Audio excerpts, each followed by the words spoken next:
What's going on, guys? Welcome to another one of Black Iron's battles. Today we've got a super cool Total War Warhammer 2 Rise of the Tomb Kings 1 versus 1 live quick battle for you. And so I've been playing a lot more quick battles lately. I've been getting kind of back into the swing of things, and I just wanted to go ahead and show you guys this great Woodelves game. We were up against Chaos, and I had a really good time, so I wanted to go ahead and show the build to you guys. So right off the bat, you'll see here that we have taken a Glade Lord. We are the Woodelves. We're facing up against the Chaos Hordes there. And so we've taken a Glade Lord. Now we've got the Glady. We've got her up on top of her Great Eagle mount. And we also have the Arrows of Kurnus. We actually brought the Banner of the Eternal Queen. So that actually gives +6 damage resistance and 4 leadership to anyone in that AoE effect area. We've also got the Eye of Kurnus, which adds that 10% missile damage, armor-piercing missile damage to anyone around them. And we've also got the Prey of Anathrama, which will just reduce missile resistance by 22%. And so when you add that together with those Hawk Riders, these Hawk Riders also, if you see here, they don't have armor-piercing missiles, but they do have armor-piercing attacks. So when they charge in there, you can see they do have a charge bonus to 70. Oh, sorry, that sounded like really high. A charge bonus of 42. So these Hawk Riders, even if they're when they are engaged in melee, they should be able to do pretty well. So my big plan here was to get this whole group. You see here, we've got this whole group here that we were able to use that air to kind of, grab up, use that Prey of Anathrama to lock down and just smash any sort of large chaos troops that we come up against. Here in the front, you see we have set 2 Way Watchers up here in the front. Now, where we've set them here in the front, you see we will also have set 2 Glade Guards here in the back. Now, these are Glade Guards with Hagbane tips. And we do have these front Way Watchers on, they are on skirmish mode. So as soon as anything tries to get in here, these guys are going to pull back right here. And we are going to be able to take some shots with these Glade Guard with Hagbane tips, which will slow down anything that's approaching them and allow me to kind of save these troops and get these spears right up in front. Now, besides those Way Watchers there in the front, we've also got 3 groups of Eternal Guard here. You can tell they don't have the shields. So I went a little bit cheaper, even though they, they do have they're a little weaker, but there's not a lot of ranged units on the Chaos roster. Not a lot of archers. There's actually no archers or anything like that. So I thought I'd save the gold there. Here in the middle, you can see it's really tiny coming in here. We do have the we've got the Branch Wraith himself. So you see here, looking up at him. Oh man, I don't know why I can't keep on him. There we go. You can see him just screaming there. He's got that skeleton tangled up inside. Oh man, let's go ahead and take a screenshot of that. That is awesome. That is so cool. He is just screaming. And what do we got? We've brought the Earthblood as well as Melkoth's Mystifying Miasma, and he does have Call of the Wood. So those 3, pretty much all we need. I do have Foe Seeker just to speed him up a little bit since the speed's only 38. And that big healing and a little bit of damage is all I really need from him. I already mentioned these Glade Guard with Hagbane tips, and in the back here we do have 2 groups of regular War Dancers and 1 group of Azrai Spears. So since we had those armor-piercing melee and just all of this damage here, we've got the armor-piercing from these Way Watchers. I didn't feel like I needed too many of these Azrai Spears, and since the regular War Dancers have a significant melee attack advantage, I thought it would be good to get them as well. So you see I've kept all my units pretty nice and high and tight here, all together in a nice box, and then we've got these units up here ready to drop back. And then we've also got this bully squad just ready to kind of pick off anything that we can get in and catch on the sides. Here for my opponent, he's got the Chaos Squad, and you can see he's also got a couple of mobile options as well. So right in the front, you see they're already taking a few hits here. You can see those arrows coming in, maybe bouncing off some shields. It looks like that guy's taking an arrow right in the shoulder. But we've got these 2 groups of Marauder Horsemen with throwing axes. So with their armor-piercing damage, they would be able to take out any large units, any dragons, anything like that. They can cut through armor pretty quick, but without any, like how I don't have a lot of large units, they'll have a little bit of trouble finding some place to throw those axes. They can maybe toss a few at the Glade Lord or something, but not a great place for them. So that is one thing about kind of trying to pick counter meta. If you don't bring a lot of big units, a lot of the same things like everyone else brings, then a lot of the time people have some of these units, like these dragon ogres as well, they're anti-large, and I mean they got huge weapon strength, but there is not a lot of big large units for them to attack. The same thing, my opponent also has 2 groups of Chaos Poison Warhounds, which are hiding here in the forest, and we know how great those 95 speed Chaos Poison Warhounds are for catching and dragging down cavalry, allowing you to catch up in there. So those should be pretty awesome over here in the flanks. But again, if I had some Wood Elf cavalry, some Wild Riders over here, or some some Glade Riders, I mean, that might be able to give these Chaos Poison Warhounds a little bit better place to go. You see hidden here within the woods, he does have one group of those nasty mutated Forsaken. Those are some of my favorite models in the game. I just love the Forsaken. You can see he's also got these 2 Chaos Chariots. Now, I don't frequently bring Chaos Chariots, but I can see where they'd be good here because they're anti-infantry, because they do have that 90 armor. They can probably get in and get out of those backlines pretty quickly and just mash through the Wood Elf troops there. Here up in the air in the center is our big boy himself. You see we've got that Chaos Sorcerer Lord on top of that 2-headed dragon, and he is super, super awesome. He's got the Chaos Sorcerer Lord of Death, so that is trying to save a little money there. He has taken the dragon, but he has skimped out because he's only got the 1 Lord. So if we can take down this Lord, he'll be in for some trouble. You can see here he has a look at the wingspan on that 2-headed dragon lord. Oh man. So you can see here he's got the Fate of Buna, he's also got Spirit Leech, he does have the Dragon Breath, and he's got life leeching. So you always check to make sure your opponent didn't bring all his spells before you cast it. Just so if you guys don't know, don't bring more than 2 or 3 spells. Maybe sometimes I bring we bring the active ability, or the on casting ability, sometimes not. If you're trying to skimp gold, that's a good place to grab it, but just only bring a few spells. The utility is great for a lot of spells, but you really don't want to waste too much gold just in case your spellcaster gets sniped out or something. Here for the front line, you can see there's some Chaos Marauders. There's 2 more groups of Forsaken with some chevrons in them. This group of Forsaken has two bronze chevrons. And then there is this one group of these aspiring champions. They've got 120 armor. They've got shields, 12 models. They've also got awesome capes with skulls on it. So these guys, especially being able to give that aura in case there's no lords left, they'll be able to encourage the units around them and give them leadership. So, when the Chaos Sorcerer Lord is off flying around, those aspiring champions will be there to kind of shore up the leadership of the Chaos front lines. So before I take too long, let's go ahead and get this party started. You can see right off the bat, we're already taking a bunch of shots in here with those Way Watchers.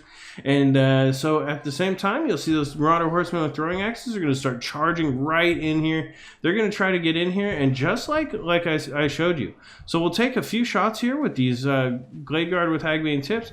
They're going to get in here. You'll see the speed on these Marauder Horsemen drop just a little bit. And we are also going to take a few shots at that Chaos Sorcerer Lord, start to do some good damage there. But look at this. We are already doing huge damage to these Marauder Horsemen with throwing axes. You can see they're pretty much broken. They are broken now off the field. We're up here. We've taken some more shots at the second group of Marauder Horsemen with throwing axes. But at this point, we are going to drop that Prey of Anathrama. While the Chaos troops come in here, we're going to get all of these Hawk Riders, all of them shooting. We're going to get the Glade Horde shooting as well. You can see a bunch of those Hagbane tip arrows coming in on this Chaos Sorcerer Lord, and he is going to be dropping quickly. To kind of try to counteract that, you can see a big hit come in here from those Dragon Ogres on that flank. But luckily, we were able to have our Eternal Guard brace with that backspace, so the charge bonus didn't come off quite as badly.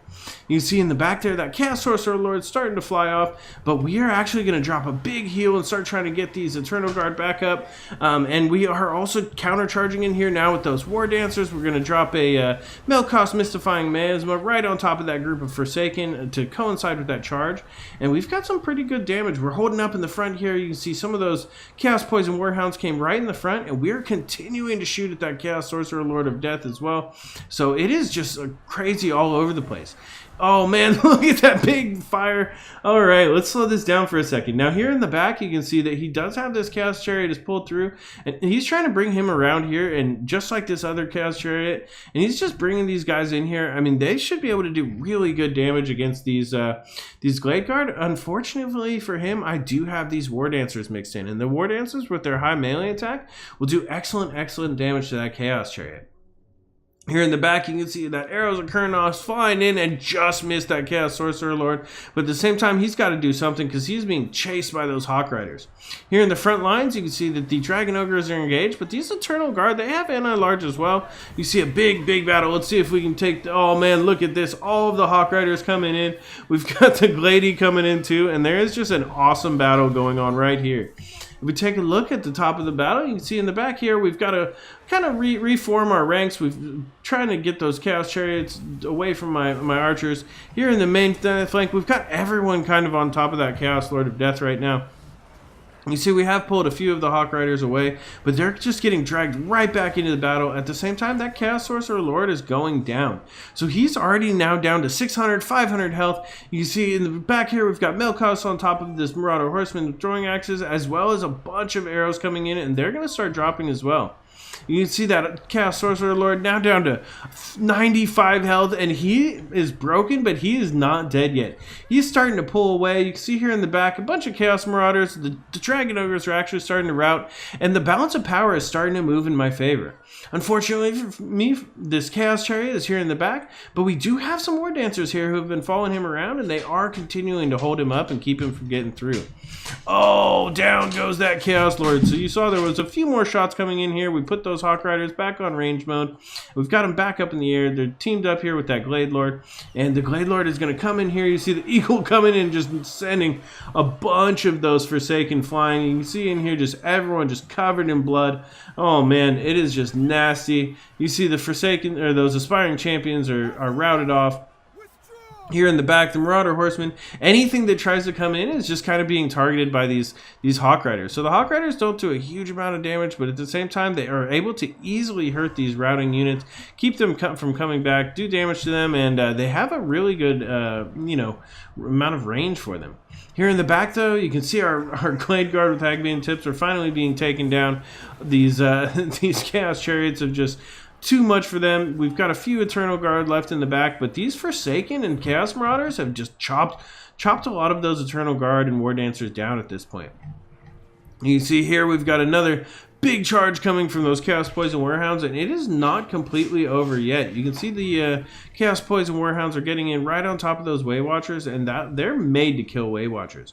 We've also got a group of Chaos Marauders here that are coming, and so my back line is pretty much gone. It's all routed off, and it's really going to be up to this front line. We've got a good pocket here. We've also got these, we've still got these nice fresh, air units here, and so you see we'll start having them start shooting in against all of the enemy troops. See, they've actually got my Branchway surrounded, but he's still got 1,000 health. He's not doing too bad. He'll keep fighting. And at some point, I think he'll get a little bit of assistance here. We can see a bunch of those Elven troops charging in to get these to take down these Chaos Marauders. They'll get in there. You can see, oh, those War Dancers. They'll cut these guys to pieces. We've got even with those Marauder Horsemen with throwing axes helping, I mean that is not going to be enough. Those weak Chaos Marauders. We've got the Glade Lord in here on melee mode coming in against the Chariot. The Chariot will go down pretty quickly. Now that it's surrounded by Eternal Guard and those War Dancers with spears, we've got shots coming at them from above, and that is pretty much just wrapping it up. If we look over here, there's kind of a few units left. We go ahead and put these Way Watchers on melee mode. We're going to charge them in, have them fight against this group of Chaos Marauders, and I mean they're going to get cut down to pieces, but at the same time they're going to hold them in place. They're not going to be just routing off to the edge of the map. We've got another group of our Way Watchers, which have been finally shattered. This group of Chaos Poison Warehounds was able to chase them off. But here in the center, we've got a really, really strong group. I mean, there are some Dragon Ogres here in the back. We've got some Aspiring Champions. We've got a few of the troops returning. But once we killed that main Lord, and then that really, made a pretty big problem there. We've also got a healing spell. We're dropping... that upgraded Earthblood right on top of all of these units. I think I was a little bit early. I could have gotten probably a few more units into it, but at this point the balance of power is pretty much in my favor. We have lost pretty much all of our ranged units at this point to those nasty Chariots and those Chaos Marauders, but At this point, we've broken a lot of his units. Those Marauder Horsemen with throwing axes have broken off. We've broken the Aspiring Champions. If you see here, there's a few of these Dragon Ogres coming in, but we're going to go ahead and get right on top of them. We're right in melee mode. We've got that charge coming in here. You see there's 5 units of Dragon Ogres. Now there's 4. Those Hawk Riders shatter the Dragon Ogres. They which pretty much finishes it off, I think. That's about it. There's some Aspiring Champions are shattered. Everyone is shattered across the board. And we are able to pull out that victory. So it was just a fun game. There was tons of ranged units. I was, if you saw here, I mean, those Hawk Riders were definite champions. Even though they only have like 30 kills, I didn't get a lot of kills. 462 losses here. A lot of them were on this one group of War Dancers. I mean, this one group of War Dancers had 133 kills.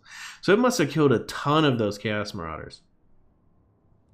But you can see it worked pretty well. We were able to use the Hawk Riders and that Prey of Anathrama, as well as some of the Way Watchers and Glade Guard. I mean, this is a lot of range units. This is 6 groups of range units and 6 groups of melee. So it's probably not always the best army to use, but this time it worked out. You saw we were able to catch those Marauder Horsemen pretty early.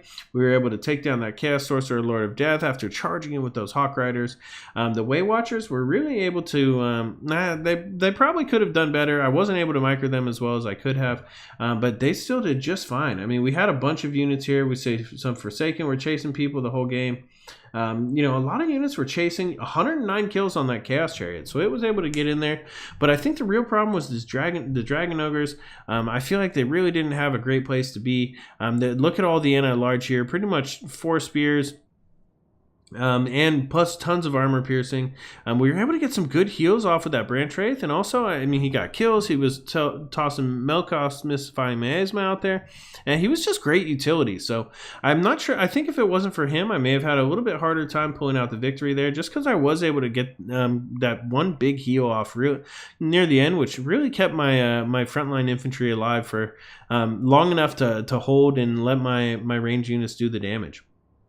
When we take a look at my opponent, Biscay 33, we take a look at his kills. I mean, I took more losses than he did. So if it wasn't for the loss of that Chaos Sorcerer Lord, you know, I think he would have been able to pull it out. It is always very dangerous, though, to bring a Lord in the air when you are not bringing a lot of archers or anything to protect it. I mean, these 2 groups of Marauder Horsemen and throwing axes are not really enough to protect the Chaos Sorcerer Lord. Maybe if he had had a Mana Core or something like that, that could have maybe helped take me out of the air. But at the same time, we had the speed, we had the kiting, and we had the slowing coming from our Glade Guard with Hagbane Tips. 84 kills here on these Forsaken, 109 kills. I mean, there's some good kills. There were some great hits, but just overall, I think we were able to just use the leadership to kind of pull out the victory in this one. Either way, I want to thank you guys all so much for watching. Please subscribe below for more great online content. There will be more Total Warhammer, Total War Arena, Blood Bowl 2, all the content you guys could ever want. Let me know in the comments below if there's any builds you want to see, any lords you like, any unused lords you want to see, random games, any special YouTubers. Just let me know and I'll try to get it done. Thank you guys all so much for watching. This is Black Iron, and this has been another one of Black Iron's Battles.